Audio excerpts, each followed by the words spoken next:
Hey guys, get ready with me while I talk about how my boyfriend broke up with me yesterday. A little backstory, I used to always ask him to change and he would always tell me he would, and this would go on for months and he just never changed. Because of that, I was having thoughts about breaking up with him. I ended up posting a TikTok on this account about if I should break up with him and all this stuff, listing why. Then some random guy DM'd my boyfriend on Instagram with a screenshot of my TikTok. While all that was happening, he was at my house.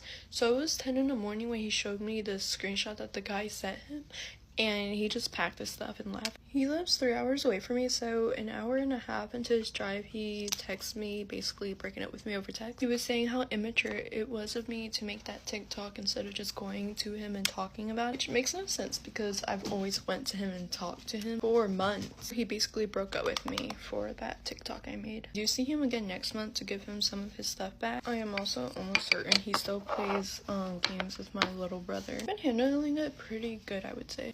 Yes, I did cry a bunch yesterday. I had to tell my family too, which is also hard. And yes, I'm still thinking about him ever since I woke up today, but I feel like it's easier right now. I haven't been crying. I think it also helps with the fact that I've been telling myself that if he really wanted to be with me, he would, and we wouldn't be broken up right now. But I shouldn't be stressing so much about the breakup because, he didn't want to be with me. So I probably should have said this in the beginning, but I am making this video just because I've had a lot of girls DM me being in the same situation. If you're in a relationship with someone that doesn't treat you how you deserve to be treated and you voice that with them, you communicate, but nothing is changing, I really strongly advise you to just leave. And I know that's really hard to do because I couldn't even do that, but it is better not to wait it out because then it will get harder. Okay guys, I am done with my makeup. Thanks for watching. If he says don't worry about her, fucking worry.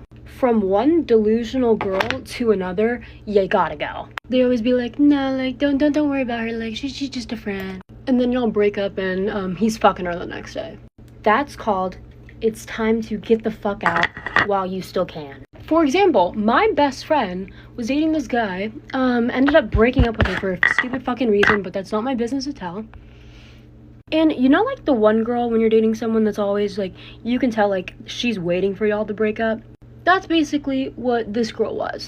And she was always there their whole relationship, basically just waiting for her time to shine. And then that they broke up and she was like, it's me. Or he texted her and was like, I'm so sad. Pussy. He lost a girl who really loved him, but he can have fun with that though. Also, if you catch your man trifling, just leave him. He can go trifle anyways, because you know how to double it. I love when guys get really upset and you're just running the same game as them. And then they want to spaz and they're like, how could you do this to me? Don't start a game you can't win.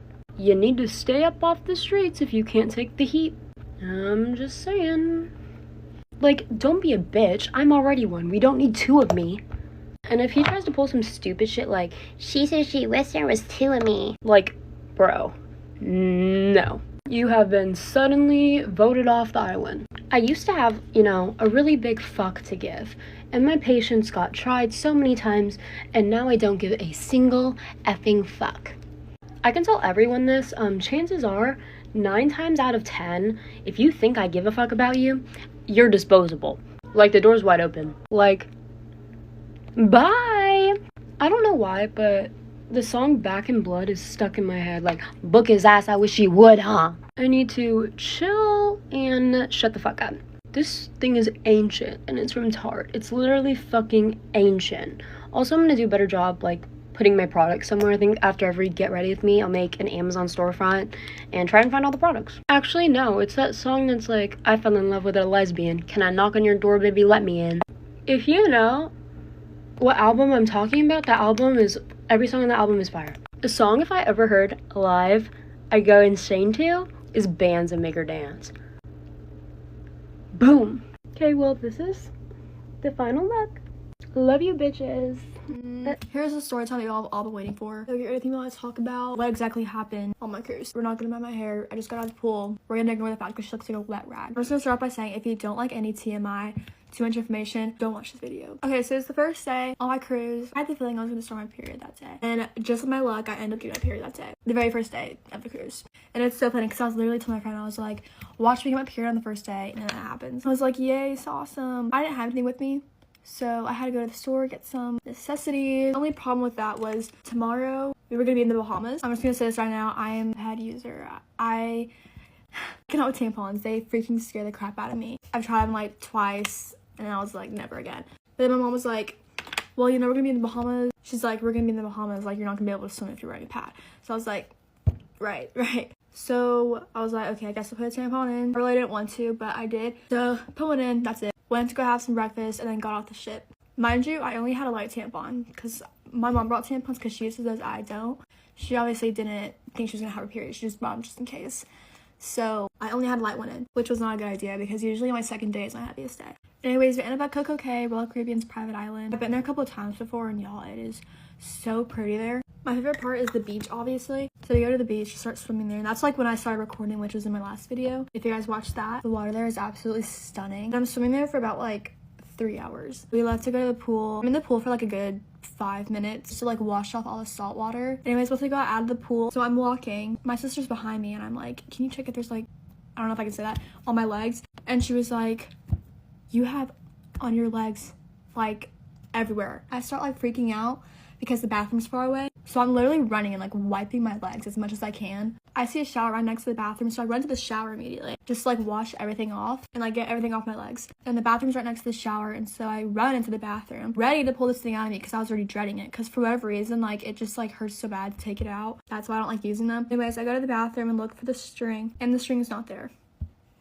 It's not there. And I'm so searching because that thing's not about to get stuck in me, but it's literally nowhere, and I'm freaking out. I'm like bawling my eyes out. My sister's in the bathroom with me, and I'm like, go get mom. I'm freaking out. I was like, this is exactly why I don't use tampons. Mom comes in, she's like freaking out because I'm freaking out. I'm like bawling on the toilet. I'm like, my freaking tampon is nowhere to be seen. She's like, are you sure? And I'm like, yes, I've searched. So we ended up finding a doctor on that island. They aren't really like I don't know if they're a real doctor or not, but they're like the medical group. The doctor was like, we can have a look and check, or you can go back to the ship and go to the medical room and they can have a look. I was like, go back to the ship. Anyways, I was so freaking sad to go back to the ship because the UV was 11 there that day, and I was planning to get so tan. And also we were only there for like 4 hours, and I was planning on being there for like 7. But health matters more, obviously, so whoa. But obviously health matters more, so we go back to the ship.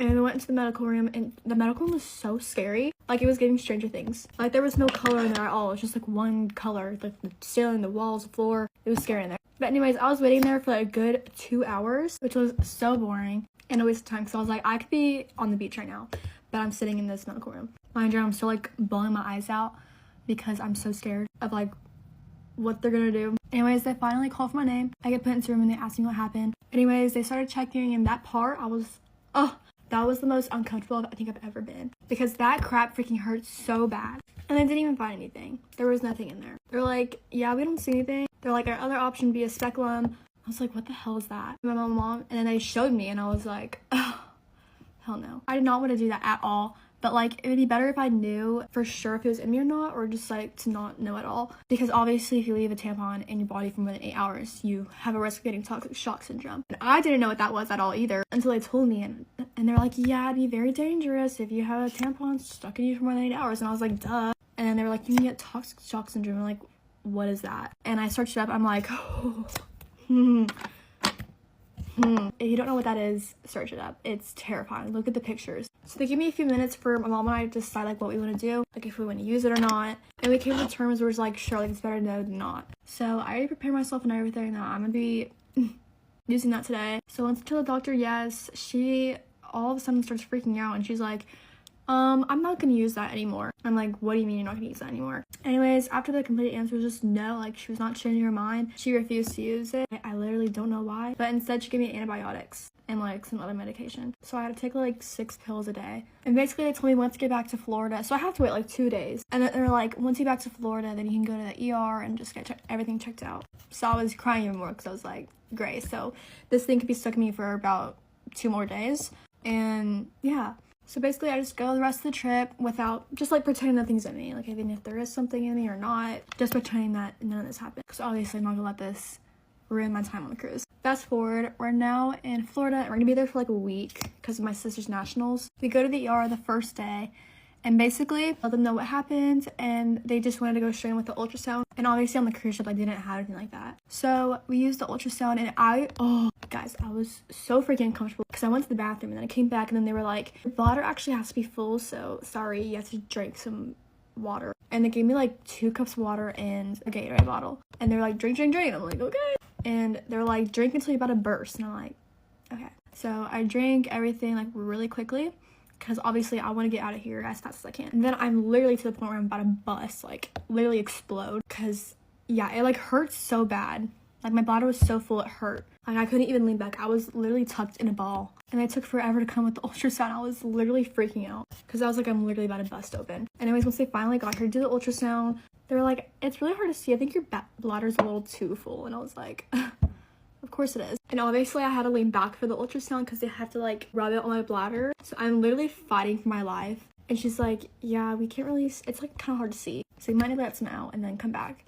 And I was like, of course that happened. So while she's doing the ultrasound, she's like, I don't see anything. And she's like taking pictures and everything. She's like, I don't see anything, but that's not up to me. It's up to the person that reviews the stuff. So I go to the bathroom and then come back. And she's like, wait, I want to try one more time. And so she does it one more time and she's like, wait, that's actually like the clearest it's ever been when your bladder's empty. And I was like, of course. Basically, they said that they didn't find anything, but there's still like a 10% chance that it's in me. They're like 90% chance it's out of there probably, and 10% chance that it is in there. Because like they call the gynecologist and everything. What I forgot to mention is how they told me that they probably just fell out. I was like, how? Like, I don't know. Pulling a tampon out like hurts me so bad. I don't know why. Even with the light ones, I was genuinely like, how could that be? How is that possible?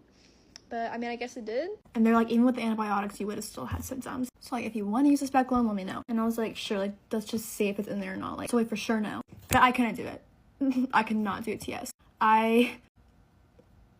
They tried it for like 30 seconds probably. And I was like, no, we're done. TS hurt way too bad. So they're like, okay, well, if you have any symptoms later in the week, just let us know and come straight back here. The symptoms were like throwing up, fever, rashes, like stuff like that. Those were like the main ones. So when I get back, I noticed like red rashes on me and I'm like, oh my gosh, I'm like freaking out. My mom comes in, she's like, that's just eczema, and it ended up just being eczema. And I'm like still crying and everything because I'm so scared. Anyway, fast forward to the end of the week, I end up getting a fever. At first I thought it was nothing because my dad just had COVID and he had a fever. So I was like, I probably just had COVID. But then I remembered, I was like, wait, that's a symptom. So I'm like freaking out, text my mom, and that's when I ended up going back to the hospital and they tested me for like everything. They tested me for like COVID, strep throat, flu, like all that stuff. And I just came back with COVID. And that's basically it. That's the end of my story. So is it still in me? I have no idea. Probably not. But yeah, that's a little traumatizing story I have. And that's why I'll never use a tampon ever again. My poor little sister got her period for the very first time at nationals, like right after all this happened. So I feel so bad, but it was funny at the same time. But yeah, that's basically my story time. Hope you guys enjoyed this traumatizing story time.